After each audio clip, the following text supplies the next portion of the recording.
welcome to Conversations with Dr. Stephen Greer. I'm Dr. Greer, and I'd like to thank the folks at the World Puja Network for hosting us here every 2 weeks to bring you insight and perspective on the work that we're working on. As you know, we're bringing out a new film soon called Sirius, and you can find out about that at sirius.neverendinglight.com. And I'm very excited today to have a really special guest. His name is Michael Short, and he is someone who's worked for many years in the tech area and editing films. And he was networked to us recently by a mutual friend, and he has done something really quite amazing with Peace Day TV at the UN and other places, and is chairman of All Things Peace, a nonprofit organization, and is very dedicated to the concepts of world peace, and we're now going to introduce the concepts of universal peace, because this is a universal moment in which we find ourselves here at the end of 2012. And a good part of what we're going to be focusing on, because Michael Short's doing some very special events around the end of the Mayan calendar and what all that means, and the various perspectives on it. So I'm very excited to have Michael here with us. Thank you, Michael. Thanks for having me. Well, why don't you share with the listeners a little bit about what you're working on and how you got involved with all this? Yes. Well, we're working on a global broadcast that will be mostly done on the Internet. Portions of it could be picked up by other networks, satellite networks or television networks. But Peace Day Television, or peaceday.tv as we call it, is a project that we started on the Internet. We started it for the United Nations International Day of Peace, which is the 21st of September every year. Right. And on that day, there are global events that take place around the world for various peace activities, peace-related organizations, people who are following the Millennium Development Goals, which were set out by the UN several years ago. Do things like eradicate hunger and poverty and so forth. A couple years ago, they did a review of those goals. And so instead of just one day on peace, we had about a week's worth of events taking place around the world. And over time, we have been developing here a very complex studio that we're building ourselves, that allows us to accept media streams of information coming live from events around the world, and then basically repackage them into a channel of information that we call peaceday.tv. And then we rebroadcast that out to the world. And so I said, well, we're going to do this as a nonprofit production company. We really want to achieve peace, and we don't want it to be one day a year. We want it to be every day. I mean, that's our goal. Right. So we started gathering the content, talking to people, creating relationships, and now we're full-time 24/7 broadcasting, and we have audiences of millions over the course of the year that people tune into us, and fresh new content. And so we have this sort of unique capability with our staff and with our technology to do a global broadcast and receive events. So we started getting contacts a few months ago about the upcoming solstice. And people are saying, hey, we're going to do a global broadcast, but we don't know how to do it. So everyone keeps giving me your name and number. And I was just really amazed at the number of events and the types of events related to the solstice that were taking place around the world. And we had already planned to do something about the solstice, and we had some content coming in, and we were getting ready to produce this. To make a long story short, over the course of the past couple of months, these events, which we have over 50 of them now on the list that are taking place, and there are many, many more events, but 50 of them are significant, like at Stonehenge and Chichen Itza and Teotihuacan and places like that. Right. With a lot of luminaries and whatnot. And they basically are all converging into a big global broadcast that will be found all over the Internet. And we're just very excited about it. Well, great. Yeah, because you have a great background technically, and of course we were talking the other day when we first had our discussion about the meaning of this date, and of course this gets into a lot of different viewpoints, but of course, my view of it is that it's actually part of the end of one cycle and the opening of another. Of course, it's always the media always takes it and turns it into a caricature of the end of the world, and because you'd be more stupid. But in reality, it's the end of an old world and it's the beginning of a new, and so you can look at it as apocalyptic. I guess what I tell people, the people who have their talons into the old order that's collapsing all around us, whether it be economic, religious, and governmental, institutional, what have you, it's apocalyptic for them because they're going down with the ship. But in reality, there is an entirely new civilization emerging, and so we live with these eddy currents of the collapse of the old and the emergence of the new. And so what I choose to focus on is the emergence of the new, and the new is not only a time of world peace, which I think is cliche and old, and so 1960s I think I'm going to vomit, but universal peace, and universal peace is really where it's at, because we have civilizations visiting this planet that we can prove and have done through the Disclosure Project.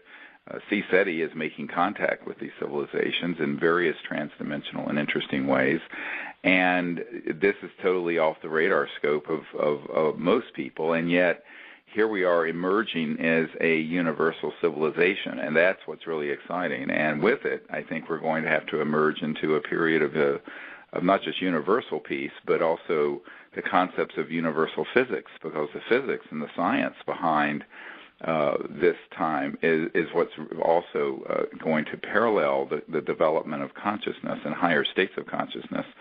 So I don't know. I'd just like to hear your kind of view on how this is all emerging and how you're seeing people see this time, this solstice period and the end of the Mayan calendar as you're putting this together, and what your views on it are.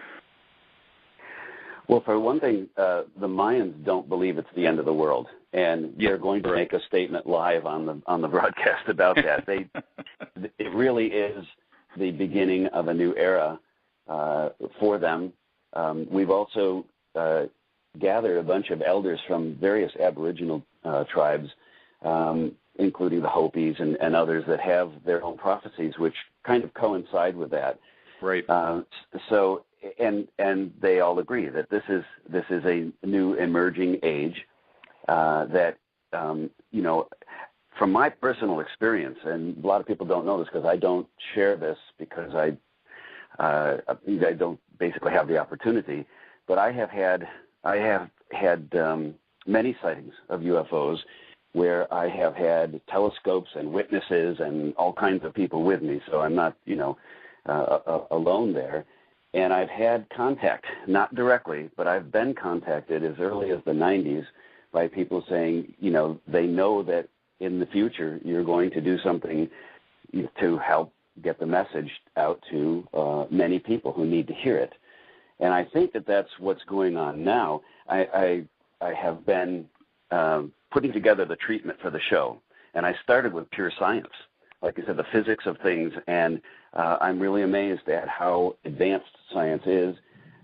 And you look at this, if nothing else, please enjoy this, because this is a very unique solstice. It's a unique timing of the solstice.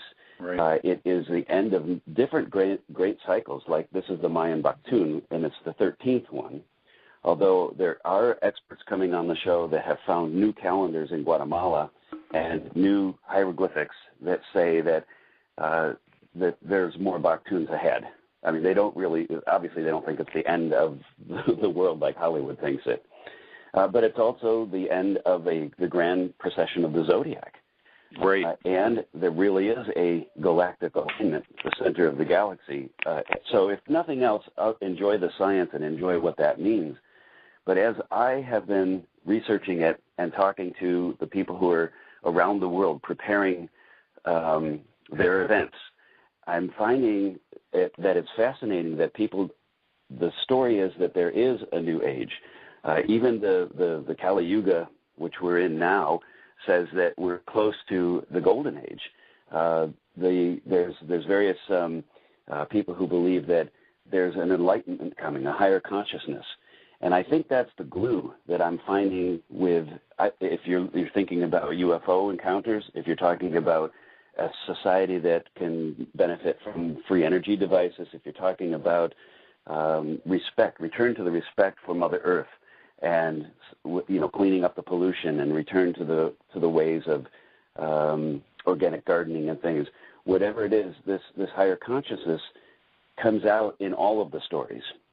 And even in my last conversation with you, I was pretty fascinated about your uptake on the fact that here's why we don't have free energy right now, and here's why we're not welcome yet out into the galaxy, because we have to reach a higher consciousness level and get away from the tribal warfare, me society concept. So I'm finding that as a common thread throughout all of these different spokes on the wheel here for this show. Well, I think one of the key things is that our society is always a reflection of the aggregate consciousness and level of consciousness of its people. And this is something we have to own. It isn't to say every individual is at that aggregate. But the reality is, if you look at our society right now in 2012, we have a lot of wonderful things happening. On the other hand, we are destroying the biosphere, and there are 7 billion people trying to live burning oil and gas and coal and using nuclear power, which obviously creates enormous life-destroying radiation. And all of those are destructive technologies. What's interesting is that if you look at the technologies that are interstellar and transdimensional, they draw energy in a harmless way with very elegant electrical engineering from the quantum vacuum of space, out of the 0-point energy field that's around us. I mean, sitting in the room where you're listening, everyone should visualize that every cubic centimeter of space has enough energy to run the Earth for a day, embedded within the fabric of space-time. And this has been proven in physics. The Casimir effect was very well proven. There have been experiments with this going back 100 years. There have been operational devices for almost that amount of time, and there have been anti-gravity propulsion devices at my uncle's old company, Northrop Grumman. Of course, my uncle designed the lunar module and worked on that project with Grumman, and it became Northrop Grumman, but also Lockheed Martin and the Skunk Works have had these anti-gravity electromagnetic devices. And yet, because of the consciousness of greed and fear and lower chakra impulses and lower consciousness impulses, these technologies and breakthroughs and great truths have been hidden. So my autobiography is called Hidden Truth, Forbidden Knowledge for a reason, because this is the hidden truth and the forbidden knowledge that you just whisper about in the corridors of power in Washington, where I have a home and where I meet with people frequently. And it's a sad situation on one level. On the other level, it's a very hopeful situation, because what I tell people is that most people don't realize that we already have extant on the earth right now, at this instant, the technologies and the sciences that could give us a sustainable civilization without pollution, without poverty, and without conflict and war for hundreds of thousands or millions of years, and we have it already. That's the good news. The bad news is that you have a bunch of misanthropic nut jobs who, I don't know what their problem is. They weren't nursed long enough by their mothers or were weaned too quickly. I don't know what it is. Who have kept this secret from us and who have ruthlessly suppressed its emergence. So this is, however, a result of another level of consciousness, and that is the consciousness of fear. And what I have found with scientists and physicists and government people is that they're afraid to step into the buzzsaw, as Gore Vidal, in the book Into the Buzzsaw that Gore Vidal wrote the preface for.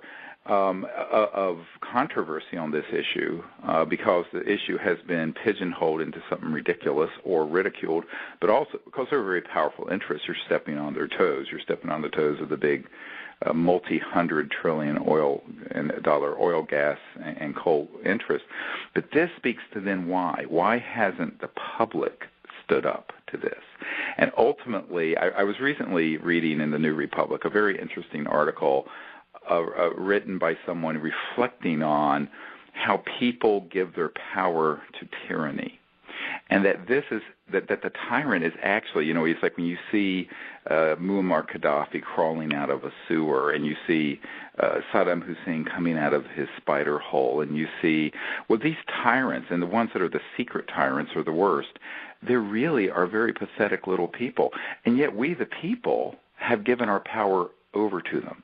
And so we have to take that power back, and not in a bloody revolution. We just have to say, enough of this. You nut jobs, stand down, and we're going to bring out the truth about our future, the truth about science and technologies that have been hidden and forbidden, the truth about the fact that we are in an entirely new era, but we've been retarded 100 years off our evolutionary path because of silliness, greed, fear, acquisition of enormous amounts of centralized power. And these are all things that are in turmoil right now. And of course, the reason we're facing an economic implosion is because the world the entire financial system is built on a house of cards. It's also about to implode, and everyone knows it.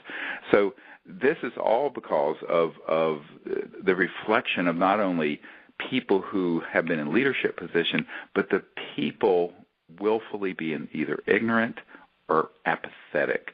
And so I see this period right now as a call to action, a call to enlightened action that has to be driven by a consciousness that is based in the Vedic concept of universal mind, of the samadhi state.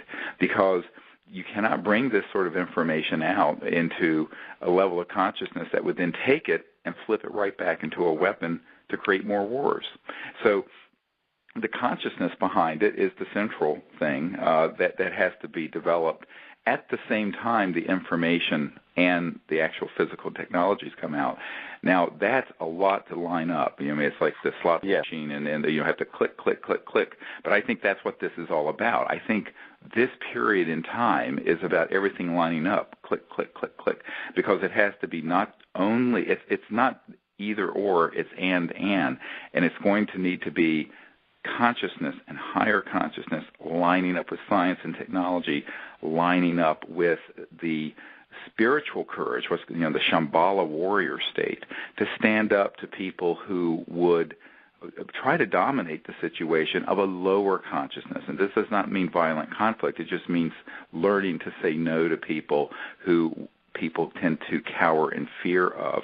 And I've seen this so often with people who work in SCIFs, Secure Communication Intelligence Facilities, which are high-tech underground facilities that work on all these technologies. I know a number of them personally. And, they would love to come forward with these sciences and technologies, but they're terrified, and they've been told if you do so, you're dead. So there's an element here where we have to come together as a people, learn about these issues, and stand up to the schoolyard bullies, because ultimately these bullies will stand down when we stand up. So, right. And this is a dynamic which is lost on a lot of people who want to sit around and sing Kumbaya, which is great, but the Kumbaya has to be followed by some sort of dynamic action that actually results in helping the people of the world, the innocent people of the world. The average person on planet Earth just wants to live a peaceful life and be able to feed their children and be educated and have a good and joyful life on this planet. However, the thing that we have to accept is that the level of consciousness of the planet is the first thing that has to be potentiated. Now, what I hope from this transformative, this juggernaut of interest around the Mayan calendar is there'll be a new sort of energizing of the focus on the development of higher states of consciousness, which must serve as the foundation for the guiding principles of a new civilization. And this new civilization is going to be more different from today than we are from the ancient Mayans, and that can happen in 20 years. I agree. I think that it could happen in a short time frame. I think there's kind of two classifications of guests and people that we're going to have on the show, and one of them are people who actually believe that the Earth is transitioning with the solar system through a part of the galaxy that's going to spontaneously cause a shift in consciousness, and the other half of the people just really expect that, hey, if we can start to reveal the truth to people and people can finally accept it, then that's all it's going to take, because if enough people do stand up to the bullies and say, we're not going to take this anymore. I mean, you know, I used to work in the 70s for one of the big auto manufacturers, and we were getting our cars to run, you know, V8 engines at 70, 80 miles per gallon back then, but we weren't allowed to get that onto an assembly line ever. And we know why. We were told what to tell the press or people if they actually found out, and we know, you know, why. It's the big multi-trillion-dollar oil business that you mentioned. They have a lot of control. But if people knew that for the past 40 years they've been paying this hidden tax to the tune of that could have ended poverty, for crying out loud, or 26% of the children in America are actually undernourished. They're hungry. They go to bed hungry. That's a tragedy. Sure, so I did. I was one of those children when I was growing up. I absolutely remember. Yeah, it doesn't make sense. So if people awaken to the truth, I don't think the Earth has to go through some vibrational shift and into some new energy zone in the universe to have this happen. I think they just need to be awakened by people coming forth. Like, this is why I love your new movie and I love your Disclosure Project and everything, because enough people are there to hear the message that you're in a position where if one person tells another person, they can write it off. They can say, well, yeah, that person's kooky, or that person might be hearing, you know, rumors or whatever. But if enough people come forth and enough people hear it, that is consciousness shifting at that level. Right. I recently had a medical doctor and also a scientist approach us, my wife and me, in the last year and said, look, you know, we had no idea any of this could be true, but we stumbled across the National Press Club event that we did over a decade ago, and then these DVDs that we have of these top secret guys talking, and where there's smoke, there's fire. And then it turned out that the wife, who was a medical doctor, an internist, had a sighting when they were in their courtship back in college that she had never told her husband about in 40 years of marriage. It was hilarious. Wow. And it was a very close encounter in Canada, and they were out backpacking, and this craft materialized over a lake in broad daylight near sunset, but it was still daytime. And she never even told her husband this story for fear that she might be rejected. Now, what's interesting is that this psychological thread runs back to the early 1950s when I have a document from the CIA where it talks about the psychological warfare value of the UFO subject. And they, at that time, engaged Disney Studios to make cartoons about little green men and absurdities with the flying saucers, so that people would make this a subject of kookiness and levity and dismiss it. And for whatever people want to say, the folks who do this psychological conditioning and propagandizing of issues in society are really very good at what they do. It's very bad what they do, but they're very good at it. If you doubt my opinion, ask someone who survived the Holocaust, because the only way Hitler and his minions pulled that off was through the propagandizing and the demonizing of Jewish people. And so this is exactly what's going on now with the UFO and ET subject, and you witness out of Hollywood in the last 2 years, there have been 18 movies that have been xenophobic portrayals of Earth and humans fighting aliens, like Battle Los Angeles and all that garbage. Right. The reason they're putting $2 billion into these kind of movies and we're having to crowdfund with a few $1,000s our film, is because the message they want to get out to people, to brainwash, just like Hitler did, is that, yes, they're out there. However, we need to get trillions of dollars back going into the military-industrial complex because we're chasing 70 al-Qaeda in Afghanistan, and we're spending $115 billion a year doing that foolishness. And we need to build this into a space program, which is what Werner von Braun warned through our witness, Carol Rosin, and that if we aren't able to demonize the ETs, how are we going to convince the population of the Earth that there's a threat out there? And so about 90% of the UFO subculture and 90% of the New Age subculture is inundated with custom-made intelligence propaganda that's designed to create this psychological effect. Now, I mean, I personally know the man in charge of these programs at the CIA. He's appalled at what's happening, and he has been, because he's a cog in the machine, but he's been encouraging me, and I've never said this publicly, I'll say it today, since the early 1990s to lead an effort in another direction towards peaceful contact, universal peace, bringing out this information, but in a way that isn't spun by the spinmeisters into this fearsome presence that's out there that we need to sort of organize the world's people around a new threat. And it's interesting how often you have, from Ronald Reagan and other leaders, where they have publicly said, if there was a common alien threat, we could unite the world.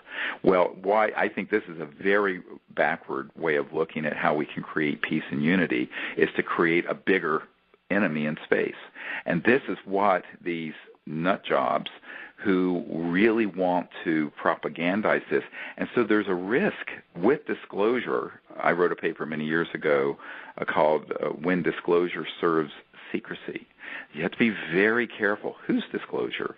How is it being portrayed? What is being said? And so one of the things we're going to do in the film Sirius, and again, people can find out about that at sirius.neverendinglight.com. We hope to finish it in the next month, and how we're going to roll it out, I don't know. We really don't have the budget yet to do that. But maybe, Michael Short, you can network this onto your streaming.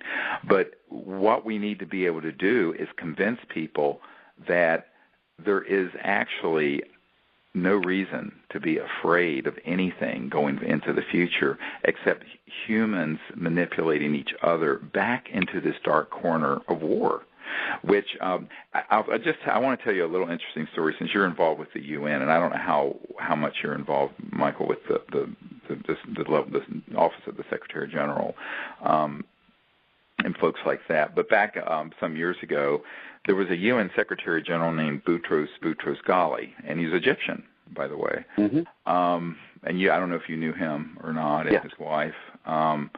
Well, they had invited me to an event in New York, and I gave a presentation. And then Leah Ghali, his wife, who was a wonderful, wonderful woman, invited me to do a presentation at the UN and on this issue, on taking weapons out of space, keeping space for peaceful exploration, making peaceful contact with ETs, and the whole UFO issue. Believe it or not, I did an actual presentation at the UN on all this. So she greets me at the front entrance of the UN, and she grabs me by the arm, and we're walking into the Great Hall, and all of you have been to the UN building, and we're going through this Great Hall, and I have my little daughter with me at the time, one of my 4 daughters, and she turns to me and she says, and sort of hisses, she says, "When are you going to get this done?" And I said, excuse me? I'm working full-time as an emergency doctor, taking care of shootings and stabbings and car wrecks and heart attacks and all that stuff. And I'm up there doing this as a pro bono thing because I'm concerned about the state of the world. And she says, "We need you to get this information out." I said, "Leah, I'm just a country doctor from North Carolina." She says, "No, you must do it." I said, "Well, your husband is head of the world. He's the Secretary General of the UN." She looked at me with eyes wide open. She says, "No, it's too dangerous for Boutros. They'll kill Boutros." And I just stopped. I said, well, don't say this in front of my daughter. What is that? What am I, chopped liver? And so, it was this hilarious scene that really someday should be in a movie. But there I am. And this was, as I began to have these meetings, I realized the amount of fear there is. And so fear is the mind killer and the spirit killer. And ultimately what we have to do is say, okay, enough of that nonsense. The consciousness that enables us to have the courage to speak truth to power is the Shambhala warrior state. And it's not a state of violence. It's a state of universal peace and actualization. And, before I was a medical doctor, I spent many years teaching people meditation and the Vedas and Sanskrit and through a mantra meditation approach. And what I found is that if you have the experience of universal consciousness, pure consciousness, of enlightenment, you don't have any fear anymore. It's like people who've also had near-death experiences where they experience the fact that we are, in fact, eternal and omnipresent, and our innermost light of consciousness is this omnipresent field. Then what are you going to be afraid of? So, and I think this is the state of the fearless state that since we're on the World Puja show, that Krishna, when he was speaking to Arjuna on the battlefield and said, a little of this eliminates all fear, and the this was a capital T, and he was referring to this state of higher enlightened consciousness where it goes and transcends your individuality and ego into that unbounded, pure state of mind that is the one mind of the cosmos. And that, to me, is the real meaning of this time, is that more and more people are not only going to know about that, but experience it, experientially realize it, which is what enlightenment is. And even the early physicist, the father of particle wave theories, Erwin Schrödinger, said the total number of minds in the universe is one. That is, it is a singularity.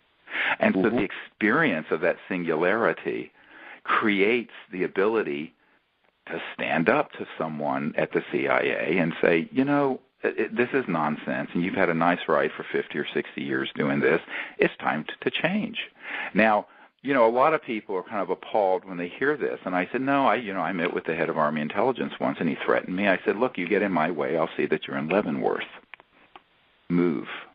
So you have to be, you cannot be a namby-pamby and take on these kind of interests. On the same time, it has to be coming from some higher state of consciousness. And so what we have to, I think this whole period that we're in right now is bringing heaven and earth together in the Chinese sense. We have to bring this enlightened state into actuality and action where we manifest a world that is we have glimpses of.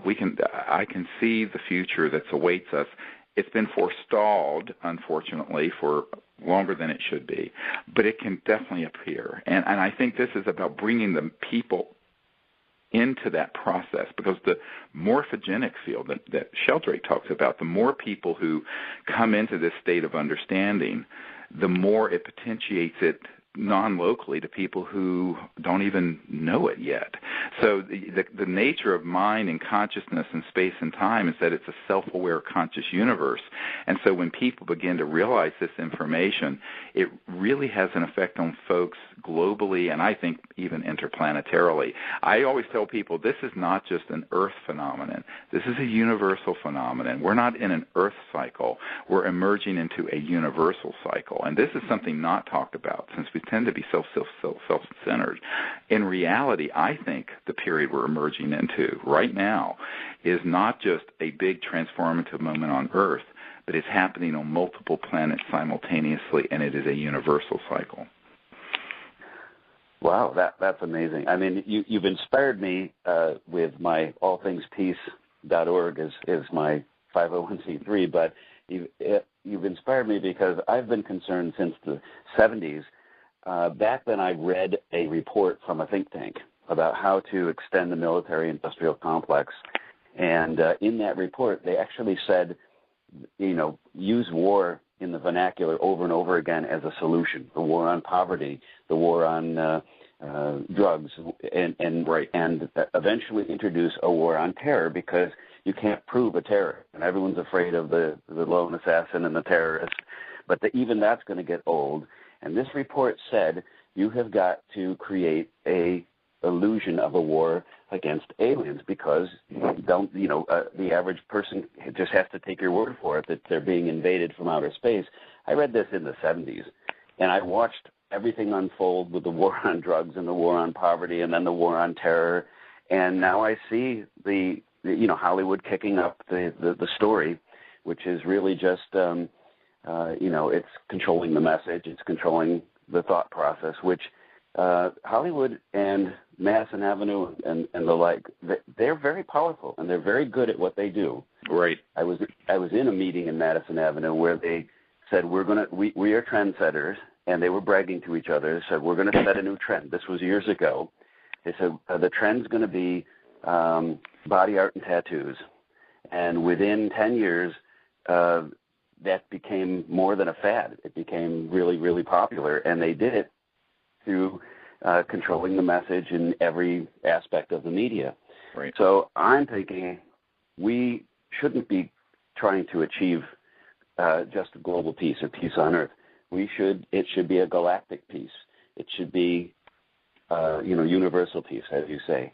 Yeah, the galaxy's too small, by the way, because our group, if you go to cseti.org, has a photograph of a extraterrestrial being that visited us transdimensionally that actually appeared in a photograph a couple of years ago at Joshua Tree National Park, and he was from the Andromeda Galaxy, which is actually several million light years from our galaxy.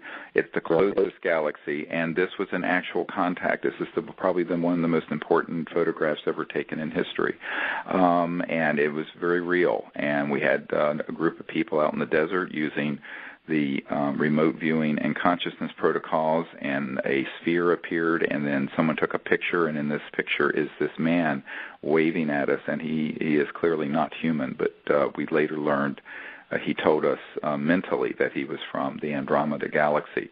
And so what you find, and we had all of our electronics were going nuts while this was happening, because we have electronic interface with these transdimensional teleportation systems that very advanced ETs use when they're zipping around like that. And what was fascinating about this contact experience is that I had just been talking that day to our training group, because I train people to make contact doing this, that in fact this is not just involving our galaxy, because someone kept talking about our galaxy and a galactic. I said, no. There are hundreds of billions of galaxies, of which the Milky Way, with our 100 billion star system, is only a speck. It's a relatively small and minor galaxy. The cosmos is unbelievably huge. But the nearby are twin. And in fact, what's interesting about the Andromeda Galaxy, it's almost the same size and shape with the same number of stars as the Milky Way. So they're sort of twin galaxies, which I think is beautiful. And so this particular ambassador who was sent to us was from Andromeda. And I know as far out as that sounds, we actually have a photograph of him. His name is Bijou. And so this is the sort of thing that shocks people when they first hear about it. Are you kidding me? We're just now learning about the fact that UFOs have been kept secret, and you guys are out there virtually shaking hands with the ambassadors from the Andromeda Galaxy. And I said, well, time marches on, and, people are just now discovering what should have been known 100 years ago, but meanwhile, we're already 100 years into this new era. By the way, amongst many Vedic scholars, we're already in the early stages of this age of enlightenment and the ending of the Kali Yuga. And I think that if you look at the teachings from the Hopi, the Vedic teachings, certainly the Baha'is have this in their teachings and prophecy. If you look at the Buddhist teachings, there are many teachings that talk about this and a sort of the return. Now, of course, that gets turned into sort of a messianic return, but in reality, it's this greater sort of unveiling of a whole new cycle of development, the hallmark of which is enlightenment and universal peace, and the amazing developments of potential in terms of integration of our planet. I mean, 100 years ago, no one could have envisioned the kind of telecommunications you've worked on, Michael. And for that matter, most people who the idea that in 1954 these projects went black. I know the men who worked on them way back then, but we've had operational devices that would take us from here to Paris in a few seconds, fully operational. Since 1954. What's interesting, a lot of this anti-gravity research was in the open aerospace journal literature. Most of those journals have been snarfed up and burned or put away. And it all was being discussed fairly openly in the late 40s and early 50s. In October 1954, I'll give you that date, it all went black. And the reason it did is that we had enough breakthroughs that we actually developed operational devices that became part of a secret Air Force and Space Force, and those have been fully operational since then. Now, I wasn't born until 1955, but what's interesting is that when you look at the history of this, we're really about 50 or 60 years behind what people think we have, because everyone's sort of enthralled with, the space shuttle. Or I was just meeting with Richard Branson's person who is selling tickets on his little plane that goes to space and back for $200,000. Right. You can take a ride. And I just smiled and I said, yes, that's circa 1940s technology, just so you know. Everything since the 40s is in a black box, and they just looked at me in this astonished way. And then I went into this whole discussion of the work that we've done, as you can see at the OrionProject.org, unveiling the work of T. Townsend Brown and others that in the 1920s began doing high-voltage work electronically, causing mass cancellation and levitation, and that this was then developed even further by the 1940s and 50s, to the point now that these are fully operational systems. Unfortunately, the public simply doesn't know they exist. They're so-called black projects. But and again, the good news is that the science and technology is there. And one of the things that we're wanting to do, by the way, I don't know if I mentioned this to you, Michael, is that this film, Sirius, we're hoping to create a public groundswell of activism so that we can fund a new energy laboratory to bring out these technologies in a safe manner in the coming months and years, because many times individual inventors have found the secret of how to get energy from the vacuum, so-called free energy devices, and they always disappear. I've watched this happen for 20 years. So we feel we have to create a safe vehicle for developing and launching these technologies out to the public, and it has got to be very high profile. The reason like a network like yours is so important, Michael, is that the real shield isn't going to be from a tactical armored unit protecting us from doing this. It's going to be from millions of people learning about it and saying, by God, I'm not going to let this one go down. I'm not going to let this get suppressed. And I think that is why what you're doing is so important. One of the reasons it's so important. Yeah, exactly. I have an acquaintance who did create a vehicle that used very little. Like, it actually used a 6-volt lamp battery and could go miles and miles with one single charge, and then, of course, recharge itself. And the CIA confiscated it. They threatened him, well, you want to go to jail for life, or do you just want to give us the technology? I have another friend that did work on a transporter project, and they could successfully transport people from, for instance, the U.S. to Australia in a matter of an instant. Right. And these technologies do exist, and I know they've had anti-gravity, and I think that you're right. I think that to be able to inform people, enough of them at the same time, that they should be living in a George Jetson world, and there's reasons that they don't. Right. They've been, suppressed for a bit too long. Now, I could see them suppressing it if they don't want it weaponized. I could see a lot of good reasons, but at the same time, you look around and you see war and poverty and pollution, the Gulf oil spill, things like the Fukushima. We've been tracking that we're one of the few networks that actually comes up and gets reports out of Fukushima that are real and then reports them. I'm on the west coast of the United States, and the city that's nearest where I live and one to the north of me are the two highest levels of radiation in the rain, way above normal. Wow. So the government, instead of doing anything, they don't even tell people. Instead of doing anything about it, they raised what they call the acceptable exposure levels are, so that they would match. So that if anyone checked, they wouldn't worry. Yes, of course.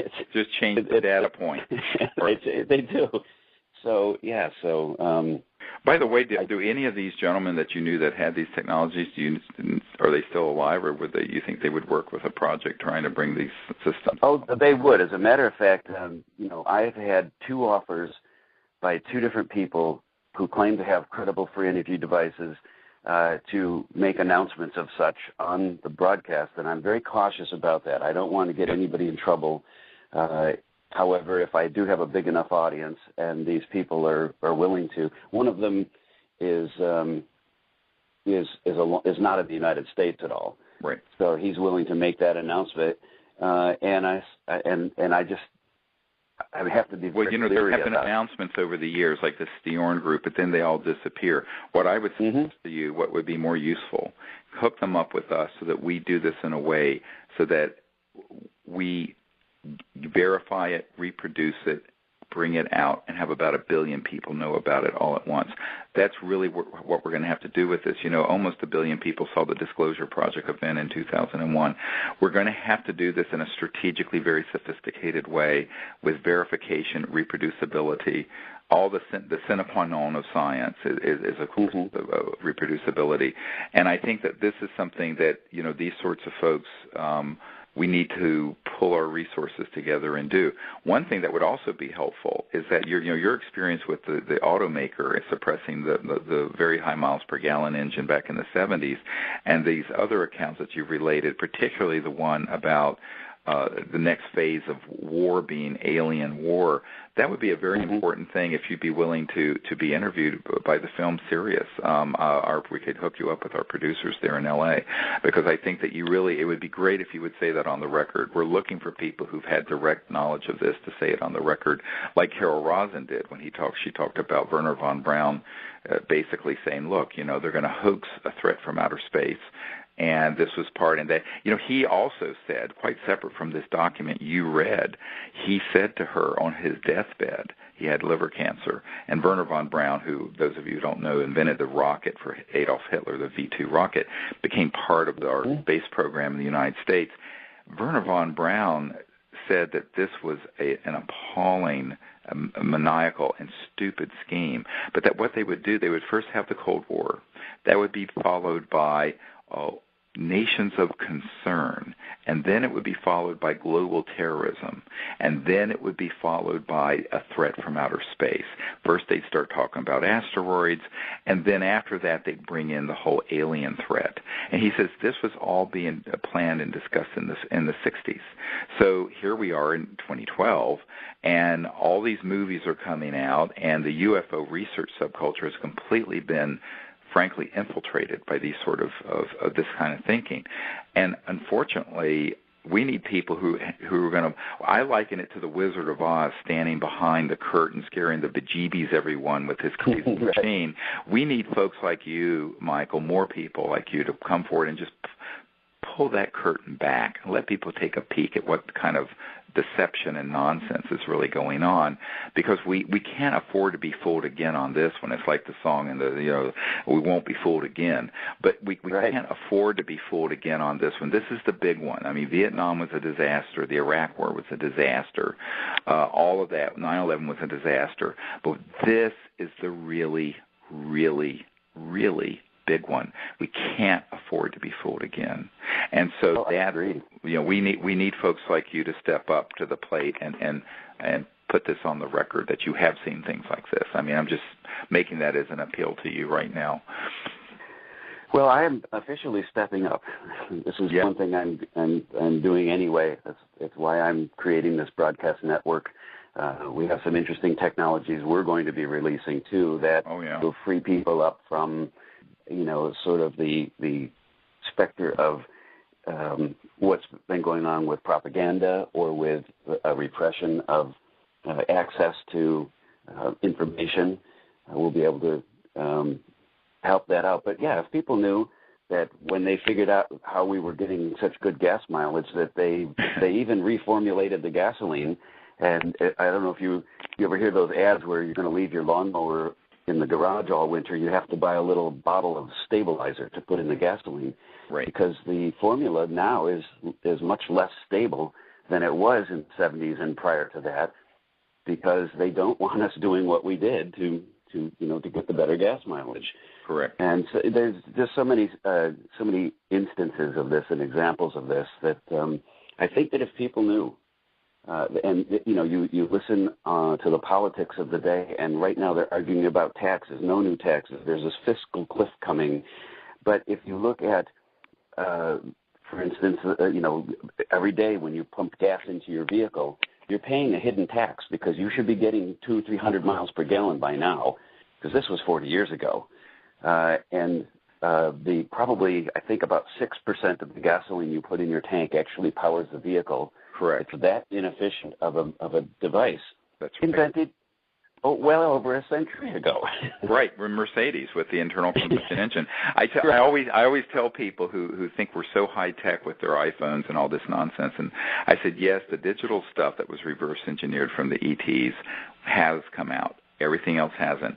So you're powering your iPhone with a coal-fired power grid from the 1800s, a distribution grid system from the 1800s.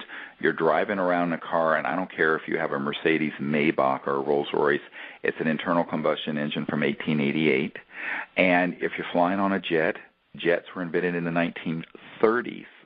And if you've gone into space, like my uncle's devices that took people to the moon, that is circa 1940s, Werner von Braun. Everything else is in a black box, and those are the things that could give us a world of abundance, an environmental homeostasis where we're living in complete harmony with Gaia, and peace, because you cannot have peace where there's injustice and where you have half the world's population with literally no plumbing and not a pot to pee in. You're never going to have peace. So these are massive, huge issues that we have to take on, and we have to take them on immediately. And so it's really wonderful. I applaud you for what you're doing with your broadcast and bringing light to this and bringing a bigger perspective to this whole unfortunately, the silliness that's begun to surround this whole Mayan calendar and looking at it, what its true meaning is. Because to me, the true meaning of it is it's the end of one era and the opening of another yuga, another big cycle. And this is a universal cycle, and it's a cycle of not only enlightenment, but extraordinary development in sciences and technology and our society that it is really beautiful and breathtaking, but there are retrograde forces that are trying to drag us back and keep us back in that old Kali Yuga. And so I think we have to come together as a people and say, well, that's fine, but you can only succeed, as all tyrants do, if we give our power to you. And we're not going to give our power to you anymore. We're going to come forward and create a new civilization and a world of our dreams, and that's what this time is all about. Exactly right. And the closer we get to this solstice, the more contact I'm getting from people who are at least awakening to, well, what's it about? What's it really about? What's the Mayan calendar really mean? What's the solstice really, what can I do? Where can I go? I think we're going to have a huge audience, and I'm very, very pleased to be able to promote your movie and promote where we need to go with this. Because well, if there's a way for me to be on the broadcast, like I was saying the other day, let me know if there's a camera person anywhere. It turns out I'm going to be in Miami on the 20th and 21st so we'll be in sunny Florida. We'll be celebrating the remains of Atlantis, being in the Christmas. I believe we did find a camera person. Oh, great! Right in your town, yes, and you'll be getting an email regarding that. We would love to have you come on and share your perspective, and we will put that with the video that you sent me. And I think it's a very important key part of the explanation and bringing the information out about basically a new emerging age, a new emerging cycle. Right, and and it's not all things are kind of new again. One of the things when I was interviewed, there was a History Channel series that some of you may have scene called, what was it? I never look at television, Ancient Aliens. And one of the things that they asked me about were, the connection. I said, look, I have folks I work with who are under contract to the CIA who have been given devices that are hundreds of thousands and some millions of years old that have been found in archaeological digs on Earth that are technological, that belong to prior civilizations that have been on Earth, and some of them may have belonged to extraterrestrial civilizations. But if you look at the historical record, it's quite clear, whether it be in medieval times with paintings or the Nazca lines in Peru or what have you, that there has been contact between these ancient peoples who have these prophecies and teachings about this time, and extraterrestrial civilizations that are out there who have been, some of them, I believe, I call them the guardians of life on Earth. They've been watching our development for hundreds of thousands and perhaps millions of years, and are patiently waiting for us to grow up as a civilization. The hallmark of grown-upness, as I understand it, is living peacefully on our planet together, eschewing warfare, because that's when you're then a interplanetary cleared or capable people. We are not at that point yet. And one of the reasons why when we landed on the moon, I learned from a number of sources at NASA and elsewhere that when the lunar module that my uncle worked on landed on the moon with Neil Armstrong and Buzz Aldrin in it, there were ET craft that were surrounding that crater. But they weren't particularly happy because the Cold War, the space program was a proxy for the Cold War, and we were actually doing this militarily in competition with the Soviet Union. And what the ETs really want us to do is to come together as a people, realize that our spiritual essence is one, that we are all one in spirit, and that we go into space with that consciousness of oneness and peace. Then the universe is going to fling its arms open to us and embrace us. But if we go out there as a bunch of squabbling monkeys with weapon systems, that dog don't hunt, as we say in North Carolina. Right, absolutely. No, I think that's absolutely it, and I hope I've been studying the concept of ancient aliens for about 10 years, and that's why I like that television program. Oh, I never saw it, but yeah, it's I was really pretty good. In fact, I'm hoping to have David Wilcock and others have been invited to participate in the broadcast, and some of the hosts of that show, because I think that if people, and I hate to say this, but organized religions are great things, but they have caused an awful lot of bloodshed over the millennia. Indeed. On the planet Earth. And if people were to find out the influence of the relationship with alien visitors in the past, then they might take a better view of how to evolve their religions so that there's not my God's better than your God, and I'd fight you over it. Exactly. Right. That's a big problem. Oh, it's a huge problem. It's a problem all over the world. And I'm reminded of the philosopher George Santayana that said that fanaticism consists of redoubling your effort when you've forgotten your goal. It pretty much sums up all organized religion. In fact, I had a JPL scientist tell me once the reasons they didn't disclose the structures, that these ancient structures that are on Mars, is that they're very similar to some of the ancient structures in the Mayan world and the Egyptian world, and that it would give completely lay to rest all the creation myths, the people who think that the world is 6,000 or 8,000 years old and we rode dinosaurs bare. Well, but that's 25% of Americans believe we were dinosaurs bareback, and there's a museum in Kentucky to this. Well, he said that would completely collapse these orthodox and fundamentalist belief systems. And I said, well, good. He says, no, you don't understand the power of those groups. And here was a scientist at JPL explaining to me one of the reasons for the secrecy about these ancient structures was that it would challenge the fundamentalist juggernaut that was amok in the world. And I said, well, this is ridiculous. I said, this is childhood's end, man. I mean, it's like, grow up. People who want to believe that, they're free to believe it, but they're not free to foist it on the rest of us. or to establish policy for the jet propulsion labs. And unfortunately, that's what's happened, because this was a senior scientist at JPL that I know personally. And so there's an enormous amount of information like this that we need to begin to say, look, here's the truth about it. And if it doesn't conform with your belief systems, then you need to adjust your belief systems. But here are the facts, here's the evidence, and here's the truth. Yes, that's my opinion. I agree with that. I think that we need to get that information out and not suppress it just because it's going to offend somebody. Yeah. Oh, yeah. I mean, well, that's always the truth. Is always at first railed against, and it will offend. But the reality is, people, the vast majority of the people on this planet, the last poll I saw was about 2/3 of the public believe that UFOs are real and the government's hiding some aspect of it. When I first started this effort before Disclosure Project, it was about 25%. So we've sort of won that effort. What hasn't happened is people connecting the dots between that and our history, which is what you're talking about with 2012, right, but also with our future and what the future technologies look like. And this is what really gets exciting, is how can this world be completely transformed through this information and through these new trans-dimensional sciences of consciousness and science of very high voltage physics. So it's a really exciting time to be on Earth, that's for sure.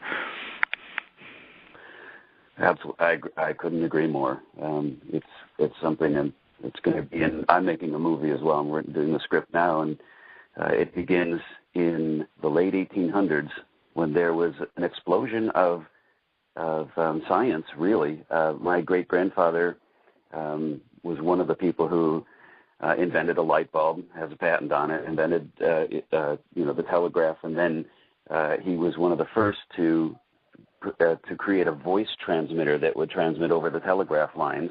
Wow. Thomas Edison, he had a similar design, but he filed his patent after my great-grandfather, so they had all kinds of patent wars going on. My great-grandfather was best friends with Alexander Graham Bell, who also had a telephone, as everyone knows, design. And so everyone had a light bulb, everyone had an electric generator, he worked on the transmission systems, and he was a really good friend of Nikola Tesla, who they basically swift-boated and hid his technology away. Correct. Because the commonality was that Westinghouse was funding them all, and he owned the copper mines. He wanted everyone connected by copper wire. So it starts back then, but then it comes forward, including my bit with the auto industry and what happened there, and it really shows the control. It's the same people. It's the same organizations that grew up and still exist today that are in control. They're in the driver's seat.